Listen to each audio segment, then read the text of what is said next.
विषय काढला म्हणजे भरत शेट्टीच त्याला व्याज वाढवून पालन केलं.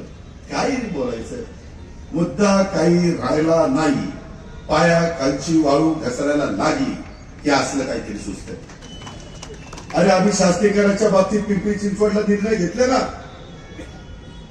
त्याच्यामध्ये आम्ही मुख्यमंत्र्यांना भेटलो, एकनाथराव शिंदेना भेटलो, चर्चा केली आणि मार्ग काढला. तो मार्ग आम्हाला अवघड नाही. आम्ही त्याच्यात स्वतःचा स्वार्थ बघतो काय नाही, आम्ही समाजाचा हित बघतो. सरकार म्हणजे कोण? समाजातल्या सगळ्यांनी एकत्र मिळून 288 आमदार निवडून आलेले असतात आणि बहुमत ज्याचं होईल ते सरकार बनवतं. म्हणजे आपल्यातली लोक आहेत ना, ती काय वर्ण टाकली. या गोष्टीचा तुम्ही विचार करा ना. अशा पद्धतीनं मित्रांनो आपल्याला सगळ्यांना पुढे जायचंय, हे मला तुम्हाला सगळ्यांना अतिशय नम्रतापूर्वक सांगायचंय. नगर परिषदेची निवडणूक ही फक्त मतांची निवडणूक नाही, ही निवडणूक माझ्या इंदापूर शहराच्या सर्वांगीण विकासाची चाचणी आहे. यंदा पुन्हा जनतेतून थेट नगराध्यक्ष निवडला जाणार आहे. बरोबर.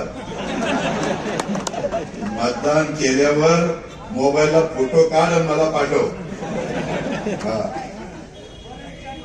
होय बाबा होय, तुझ्यासारखे म्हणून माझं चाललंय रे. म्हणून मी कार्यकर्त्यांना पण सांगतो, एक मिनिट, म्हणून मी कार्यकर्त्यांना पण सांगतो, राहू द्या एक्सक्यूज मी, त्याच्यामध्ये दुसरे फुगवे जर राहिले असतील तर बाजूला ठेवा, व्यक्तिगत मतभेद देखील बाजूला ठेवा, गट तट बघू नका. ऍडव्होकेट भरत शेठ शाह यांच्या रूपाने राष्ट्रवादी काँग्रेस पक्षाने दिलेला नगराध्यक्षाचा उमेदवार आपल्याला प्रचंड मताधिक्याने विजयी करायचा. परंतु हा विजयी करत असताना त्यांच्या बरोबर इतर पण टीम ही चांगल्या मताधिक्याने आपल्याला विजयी करायची. तिथं कुठं भेदभाव होऊन द्यायचा नाही, हे पण आग्रहाचं सांगणं मी या निमित्तानं आपल्या सगळ्यांना करू इच्छितो. मित्रांनो, इंदापूरला सध्या आपल्या इथल्या राजकारणामध्ये मोठी गर्दी झालेली आहे. अनेक लोक नुसती आश्वासन देण्यासाठी, नुसती पोपटपंची करण्याच्यासाठी आली. पण मी तुम्हाला विचारतो, निवडणुकीच्या तोंडावर मोठी मोठी भाषणं करणाऱ्यांच्यावर विश्वास ठेवायचा की ज्यांनी तुमच्या कठीण काळामध्ये शांतपणे काम केलं त्या भरत शेठवर विश्वास ठेवायचा. हा निर्णय माझ्या इंदापूरकरांना घ्यायचा आहे. राष्ट्रवादी काँग्रेस पक्ष हा कधी पोपटपंची करत नाही. आम्ही काम करतो, आमचं काम बोलतं, आणि या कामाचा चेहरा म्हणजे तुमचे दत्तामामा भरणे. त्याच्यामध्ये दत्तामामांनी केवळ आमदार म्हणून नाही, मुली कर्तृत्वानं त्यांना संधी देण्याच्या करता चांगल्या प्रकारचं क्रीडांगणाची गरज आहे. आणि या तालुक्याच्या क्रीडांगणासाठी तुम्ही 56 कोटी रुपये मंजूर केले पाहिजे. ते मामानी हट्टापायी माझ्याकडनं मंजूर करून घेतले. यातून इंदापूरच्या तरुणाईला एक नवी संधी मिळणार आहे. त्याच्यातून वेगवेगळ्या खेळामध्ये काही मुलं मुली तयार होणार आहे. केवळ ग्रामीण भाग नाही तर शहरातील माझे नागरिक, माझे वकील, माझे डॉक्टर, माझे इंजिनियर सर्वात उत्तम व्यायामशाळा करता यावी यासाठी या शहरामध्ये एक अद्यावत जलतरण तलाव, ज्याला आपण स्विमिंग पूल म्हणतो, तो उभारण्याचा पण निर्णय आम्ही घेतला आहे. विकास म्हणजे काय असतो हे ह्याच्यातून इंदापूरकरांना तुम्हाला समजेल. आज त्यांच्याकडे कृषीसारखं महत्वाचं खातं आहे, त्या खात्याच्या माध्यमातून पण ते निर्णय घेतात. मलाही त्या खात्याचा अनुभव आहे, शेतीचा अनुभव आहे. मी पण मला त्यांना वेळोवेळी सल्ला देतो. मध्ये अतिवृष्टी झाली, आम्ही सगळेजण फिरत होतो, मुख्यमंत्री, दोन्ही उपमुख्यमंत्री, कृषी मंत्री, इतर मंत्री. पहिल्यांदा आम्ही 33,000 कोटीचं पॅकेज दिलं. नंतर पुन्हा दिवाळीनंतर पाऊस पडला, पुन्हा 11,000 कोटीचं पॅकेज दिलं. 44,000 कोटीचं पॅकेज दिलं ना. तर मला माहिती होतं, आम्हाला माहिती होतं, देवेंद्रजींना माहिती होतं, शेतकरी मोडला तर राज्य मोडे. शेतकऱ्याला पुन्हा आम्हाला उभं करायचं होतं. त्याचा दोष नव्हता जमिनी खरडून गेल्या, त्यांचा दोष नव्हता पिकं पाण्यामध्ये गेली, त्यांचा दोष नव्हता पिकं उद्ध्वस्त झाली, त्यांचा दोष नव्हता अक्षरशः हातातोंडाशी आलेल्या घास हा निसर्गाने त्या ठिकाणी काढून घेतला. म्हणून आम्ही हे केलं. 2 हेक्टरचा 3 हेक्टर पर्यंत नेलाय. हे करावं लागतं. अशा प्रकारचे प्रसंग येतात. या राज्याने कधी भूकंप झालेला पाहिला, दुष्काळ पडलेला पाहिला, अतिवृष्टी झालेली पाहिली, गारपीट पडलेली पाहिली, परंतु अशा पद्धतीनं मी तर त्या दिवशी सोलापूरला जाताना काही काळ त्या पुलाला थांबलो. मी मोहोळच्या तिथला पूल नाही का, फार पाणी त्या पुलाला लागलं होतं. जायचं यायचं वाहतूक बंद केली होती. असलं पाणी जन्मात आम्ही बघितलं नव्हतं. अशा पद्धतीनं रौद्र स्वरूप त्या पाण्याने निर्माण केलं होतं. जीवाभावाची माणसं काही आम्हाला सोडून गेली. जनावर असतील, शेळ्या असतील, मेंढ्या असतील, बकरी असतील, त्याच्या संदर्भातल्या कोंबड्या असतील किंवा आमच्या गाई म्हशी असतील, वासरा असतील, हे सगळं काहींचं गेलं ना. परंतु पुन्हा त्यांना ते कसं येता येईल याही बद्दलचा प्रयत्न आम्ही या निमित्ताने केलेला आहे. ही पण गोष्ट आपण सगळ्यांनी या निवडणुकीच्या निमित्तानं ध्यानामध्ये घेतली पाहिजे. मित्रांनो, आपण सगळ्यांनी हे लक्षामध्ये घ्या की एकंदरीत आपल्या इथं आपण जर पाहिलं तर मी आपल्याला सगळ्यांना सांगेन की अलीकडे मी बघितलं मोठे मोठे फ्लेक्स लागलेले. या शहराचं नेतृत्व करण्यासाठी आम्हाला एक तळमळीचा, कामाची जाण असलेला माणूस हवा होता. जसं आपली छत्रपती कारखान्याच्या रूपाने पृथ्वीराज बापूंना आमचं असं केलं. आम्ही बेलगाचं राजकारण करणारे माणसं, आम्ही वजाबाकी करणारे नाही. स्वर्गीय यशवंतराव चव्हाण साहेबांनी ते आम्हाला शिकवलं आणि म्हणून बरेच शेठांचा विचार वेगळा होता. मागे अनेक वर्ष त्यांनी इतरांच्या बरोबर काम केलं होतं, पण ते आमचंही काम बघत होते. त्यांचंही म्हणत होतं की अरे आपण ज्यांच्या बरोबर आहे त्याच्यापेक्षा हिंचं काम भले इकडे जायला पाहिजे, पण दुसरं मन म्हणायचं नको नको. त्याच्यामुळे त्यांची तिथं रसिकेत चालली होती. पण नंतर त्यांनी तो निर्णय घेतला. तुम्ही आठवा, भरत शेठ यापूर्वी उपनगराध्यक्ष म्हणून काम करताना त्यांनी कशी मेहनत घेतली. केवळ दिखाव्याची कामं त्यांनी केलेली नाहीये. त्याच्यामध्ये मोठे मोठे फ्लेक्स लावून जाहिराबादी ते करत बसत नाहीये. त्यांनी स्वतः लक्ष देऊन तुमच्या गल्ली बोळामध्ये जाऊन रस्त्याची कामं, गटाराची कामं, स्वच्छतेची कामं, अगदी बारीक सारीक गोष्टीमध्ये लक्ष देऊन पूर्ण केली. मित्रांनो, असंच करावं लागतं. मी देखील बारामतीमध्ये जाताना तिथं ते डिवायडर खुरपलाय का, पाणी घातलंय का, झाड सुकलंय का, झाड व्यवस्थित डौलदारपणे दिसतंय ना, कुठं डिवायडर तुटलाय का, कुठं काही अडचण आली का, खेळणी तुटली का, हे सगळं बघावं लागतंय. ते उगीच असं तसं उभं राहत नाही. जर कोणी चुकीचं वागलं तर त्याला तर जशाच तसं शासन पण करावं लागतं. आणि म्हणून मला आपल्याला सगळ्यांना सांगायचं आहे की बारीक सारीक गोष्टीमध्ये भरत शेट्टी पाठीमागच्या काळामध्ये लक्ष दिलेलं आहे. या शहराचा चेहरामोहरा ते नक्कीच अधिक चांगला करतील. नगराध्यक्ष म्हणून भरत शेठ आणि त्यांच्या कुटुंबियांनी यापूर्वी जे काही काम केलेलं आहे त्या कामाचा अनुभव आपल्या इंदापूर वासियांना प्रगतीसाठी पुढे न्यायला उपयोगी पडणार आहे. इंदापूरची एक वेगळी आघाडी आज आपल्याला पाहायला मिळते. नाव तर काय दिलंय, कृष्णा भीमा विकास आघाडी. ती कृष्णा पण म्हणत असेल कशाला आम्हाला घेतलं, ती भीमा म्हणत असेल माझंही नाव कशाला घेतलंय, विकास तर म्हणत असेल, विकास शब्दाचा ह्यांचा संबंधच नाही. त्यांनी कृष्णा भीमा भकास आघाडी म्हणाली. असं ती शब्द मला सांगतायत. येताना हेलिकॉप्टर मधून तेच सारखं सांगणार, सांगतो काय सांगायचं. त्यामध्ये ज्यांचे विचार इंदापूरकरांनो कधीही जुळले नाही, जे राजकारणात कायम एकमेकांच्या विरोधामध्ये लढले, जे आज फक्त सत्तेसाठी आणि एका व्यक्तीला पाडण्यासाठी एकत्र आलेले आहे. एकाच माळे दोन टोकाचे मणी ओवले तर ती माळ टिकेल का मायमाऊलींनो, माझ्या लाडक्या बहिणींनो. आणि त्याच्यामुळं मी तुम्हाला विचारतो, ही आघाडी कोणासाठी आहे? ही आघाडी जनतेच्या विकासासाठी नाही. ही आघाडी इंदापूरच्या प्रगतीसाठी नाही. ही आघाडी आहे फक्त सत्तेसाठी.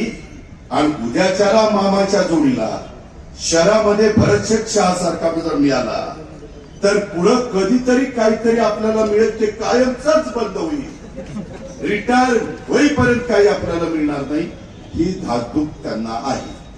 आणि त्याच्यामुळं त्यांचं भीतीपोटी तयार झालेली ही कृष्णा भीमा आघाडी नाही, ही संधी साधू आघाडी. संधी साधू बघा, मी साधूचं पण नाव टाकले.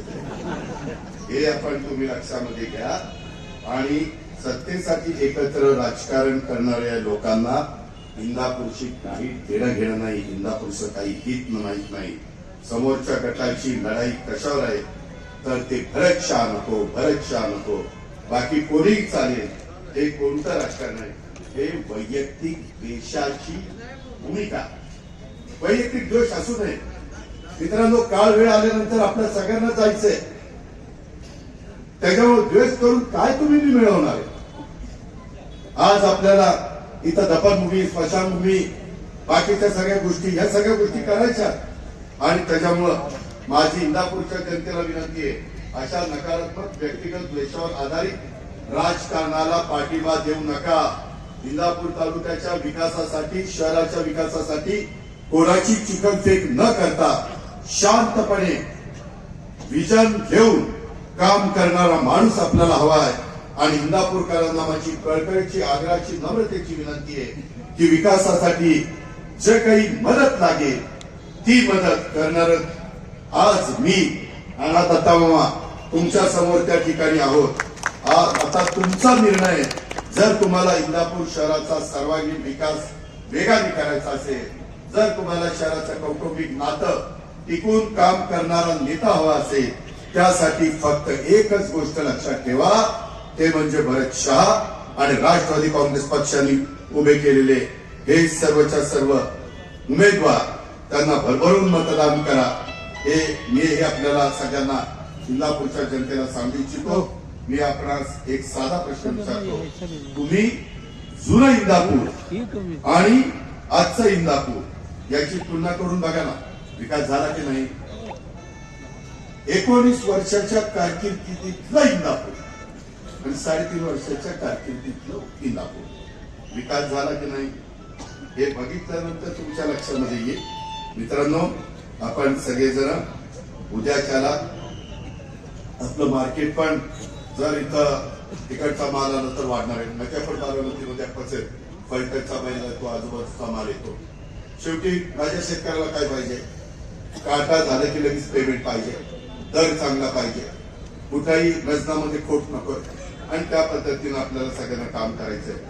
मित्रांनो, म्हणून माझी आपल्याला सगळ्यांना विनंती आहे, आज आम्ही तुम्हाला नगराध्यक्षाच्या पदाकरता उमेदवारी दिली आहे. ते भरत शेठ शाह यांना एक शाह कुटुंबाचा इतिहास आणि या शहराच्या विकासाच्या मार्गावर नेण्याचा आहे. कैलासवासी गोकुळशेठ शाह यांच्यापासून ते आजपर्यंत या शाह परिवारांनी इंदापूरसाठी मोठा त्याग केलेला आहे. ही निवडणुकीपुरतं आलेले नेते नाही, तर हे इंदापूरच्या मातीशी जोडलेलं शाह घराणं आहे. हे गोष्ट लक्षामध्ये ठेवा. आम्ही भरत शेठ शाह आणि त्या 20 नगरसेवकांच्या टीमला उमेदवारी दिलेली, कारण त्यांचं ध्येय स्पष्ट आहे. स्वच्छ चांगलं पाणी माझ्या इंदापूरकरांना रोजच्या रोज मिळालं पाहिजे, चांगली गटार योजना झाली पाहिजे. इंदापूर शहराचा लौकिक सिंगापूर नाही परंतु एक आदर्श शहर अशा पद्धतीनं त्या ठिकाणी वाढला पाहिजे. आणि आपण बघितलेच की इंदापूर शहराला स्वच्छतेच्या बाबतीमध्ये माग त्यांच्याच वैदिकच्या काळामध्ये पुरस्कार मिळालेले. हे कशाचं द्योतक आहे? योजना आणि कृती योग्य वेळी राबवण्याचं द्योतक आहे. माझं तुम्हाला सर्वांना आव्हान आहे इंदापूरकरांना की तुम्ही फक्त विकासाकडे बघा, विचारांच्याकडे बघा, तुमच्या हिताकडे बघा, तुमच्या पुढच्या पिढीच्या भवितव्याकडे बघा. आणि एकंदरीत तुमचा जो व्यवसाय, त्या व्यवसायामध्ये देखील कुणाच्यामुळं भर पडणार आहे याही गोष्टीचा विचार करा. आणि त्या पद्धतीनं आमचे नगराध्यक्ष पदाचे उमेदवार भरत शेठ शाह, बरेच जण उद्याच्याला कदाचित म्हणतील तुम्हाला प्रत्येकाला 3 मतं देण्याचा अधिकार आहे.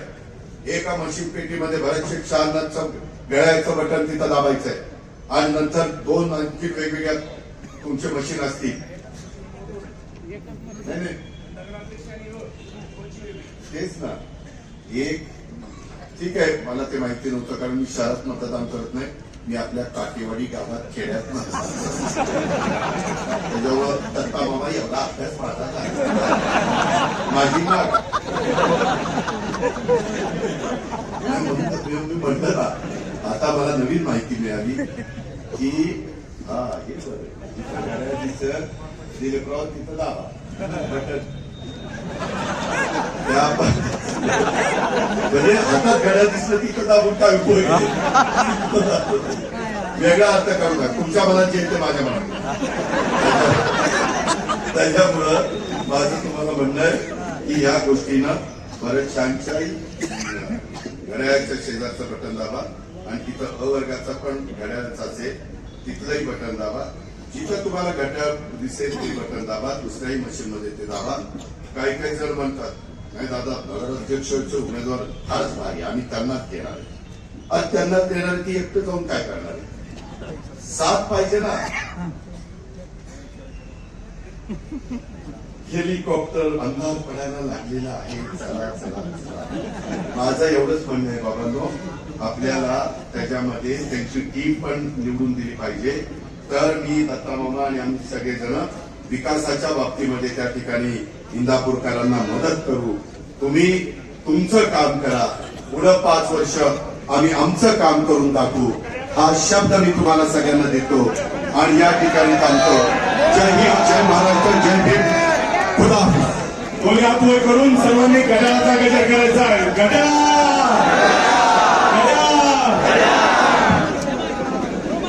या ठिकाणी विनोद भागवत शेलार यांना इंदापूर शहर राष्ट्रवादी काँग्रेस पार्टीच्या कार्याध्यक्ष पदाचं पत्र द्यायचं आहे.